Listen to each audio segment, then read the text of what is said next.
రైతుల కష్టాలు తీర్చేందుకే రాష్ట్రానికి కేంద్రం పసుపు బోర్డు తెచ్చిందన్నారు ఎంపీ అరవింద్. పసుపు ఎగుమతులు పెంచడంతో పాటు రానున్న రోజుల్లో మద్దతు ధర 20,000 దాటుతుందన్నారు. నిజామాబాద్ పార్లమెంటుకు తానేం చేశారని నిలదీసిన కాంగ్రెస్ మల్కాజ్గిరికి రేవంత్ ఏం చేశారో చెప్పాలని ప్రశ్నించారు. షుగర్ ఫ్యాక్టరీల రీఓపెన్ మీద కమిటీ పేరుతో కాలయాపన చేయొద్దంటున్న అరవింద్తో రజనీకాంత్ ఫేస్ టు ఫేస్. రోజుకి పెరుగుతున్నాయి. ఈసారి సీజన్ ప్రారంభం నుంచే మంచి ధరలు వస్తుండడంతో రైతుల్లో సంతోషంగా అనిపిస్తుంది. మరోపక్క ఇప్పటికే 17,000 మార్కును దాటింది. దాదాపు 15 సంవత్సరాల తర్వాత ఇట్లాంటి ధరలు ఈ దశలో రావడం అయితే రైతులు చాలా ఆనందంగా ఉన్నారు. దీని మీద స్పందించేందుకు ఎంపీ అరవింద్ గారు ఉన్నారు, మాట్లాడదాం. సార్ చెప్పండి, పసుపు ధరలు రోజు రోజుకి పెరుగుతున్నాయి, ఏం చెప్తారు సార్? నేను కాన్ఫిడెంట్గా చెప్పిన, అసెంబ్లీ ఎన్నికల్లో చెప్పిన 5 నెలల క్రితం రేట్లు పెరుగుతాయి అని. ఇవాళ రేట్లు పెరుగుతున్నాయి. నాకు పసుపు రైతుల ఆశీర్వాదం కావాలి, మోడీ గారికి ఆశీర్వాదం కావాలి. మిగిలిన పని మాది, మేము చేస్తాం. పని చేసిన వాడికి ఓటేయండి. పసుపు బోర్డు వచ్చేసింది. ఇప్పుడు రైతులకు కొంత ధరలు వస్తున్నటువంటి నేపథ్యంలో సాధారణంగా రైతులు పసుపు రైతులు ఎప్పుడు కూడా కొంత చివర్ల ధరలు వస్తాయి కాబట్టి స్టోర్ చేసుకుందామనేటువంటి ఒక ఆలోచనలో ఉంటారు. ఈసారి రేట్లు వస్తున్నాయి కాబట్టి ఇంకా రేట్లు మరింత, మీరు కూడా చెప్పినట్టు 20,000 దాటుతాయని చెప్పింది కాబట్టి కొంత రైతులు స్టోర్ చేసుకునేటువంటి అవకాశం ఉంటుంది. సో దానికి కావాల్సినటువంటి ఏర్పాట్ల మీద ఎట్లాంటి దృష్టి పెట్టింది? రానున్న కాలంలో పసుపు ప్రాసెసింగ్ యూనిట్స్ వస్తాయి. ఇక్కడ పసుపు స్టోరేజ్ ఫెసిలిటీస్ పెరుగుతాయి. ఇక్కడ రైతులతో మార్కెట్ యూజర్స్ ఎవరైతే మేజర్ కన్జ్యూమర్స్ ఉన్నారో వాళ్ళు రైతులతో కనెక్ట్ చేసే పని కూడా చేస్తాం. మేము ఇది కూడా అన్నీ చేస్తాం.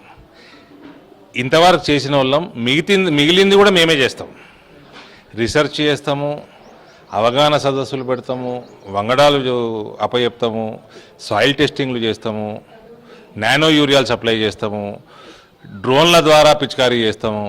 ఇవన్నీ కూడా ప్రణాళికలో ఉన్నాయండి, మోదీ గారి ప్రణాళికలో. పసుపు బోర్డు అనేది గెజెట్ నోట్ వచ్చిన తర్వాత అది పాతాంశంగా మారిపోయింది. సో ఇప్పుడు ఇన్ఫ్రాస్ట్రక్చర్కి సంబంధించి రైతులకు సంబంధించి పసుపు బోర్డు ప్రధాని నేరుగా నిజామాబాద్ వచ్చి పసుపు బోర్డు అనౌన్స్ చేయడం, ఈ మెసేజ్ ఎట్లా పోయింది సార్? అంటే రైతులకు, పసుపు రైతులకు చాలా మంది కన్ఫ్యూజ్ చేసే ప్రయత్నం చేస్తున్నారు. ఎట్లా ఉంది వాళ్ళతో మీరు మాట్లాడుతున్నప్పుడు, ఏం డిస్కస్ చేస్తున్నారు? ఆయన అనౌన్స్ చేయటం ఒకటి, గెజెట్ రావటం ఇవన్నీ ఒకటి. పసుపు రైతుల కోసం ఎంత దూరమైనా పోతా అన్నాడు ఆయన. అంత జిద్దు మీద అన్నప్పుడు వి నీడ్ నాట్ వరీ, మనం పెద్ద దాని గురించి పరిశాన్ కావాల్సిన అవసరం లేదు. నిజామాబాద్ జిల్లాకు సంబంధించి షుగర్ ఫ్యాక్టరీ అంశం తాజాగా గవర్నమెంట్ డిసెంబర్ వరకు ఓపెన్ చేస్తామని నా మంత్రి, ఆ కమిటీకి చైర్పర్సన్గా ఉన్నటువంటి శ్రీధర్ బాబు అనౌన్స్ చేసేది. ఇది ఆ చెరుకు రైతు అయినా ఆలోచించుకోవాలా, పసుపు రైతు అయినా ఆలోచించుకోవాలా, ఏ రైతు అయినా ఆలోచించుకోవాలా. నియత్తు ఎవరికి ఉన్నది ఎవరికి లేదు, నిబద్ధత ఎవరికి ఉన్నది ఎవరికి లేదు. నియత్తు, నిజాయితీ, నిబద్ధత, దాని వెనకాల కష్టపడటం ఏ పార్టీకి ఉన్నది ఏ పార్టీకి లేదు, ఆలోచన చేసుకోవాలి కదండి. పసుపు రైతులకు మంచి ధరలు వస్తుండడంతో వారంతా కూడా హ్యాపీగా ఉన్నటువంటి విషయాన్ని అరవింద్ చెప్తున్నారు. కేవలం బోర్డు ప్రకటనకు మాత్రమే పరిమితమైనటువంటి విషయాన్ని ఆయన ప్రచారం చేస్తున్నటువంటి విషయాన్ని ఆయన తప్పుపడుతున్నారు. బోర్డు పనిచేస్తుంది, దానికి సంబంధించినటువంటి యాక్టివిటీస్ అన్ని కూడా జరుగుతున్నాయి. త్వరలో అది గ్రౌండ్ అవుతుంది.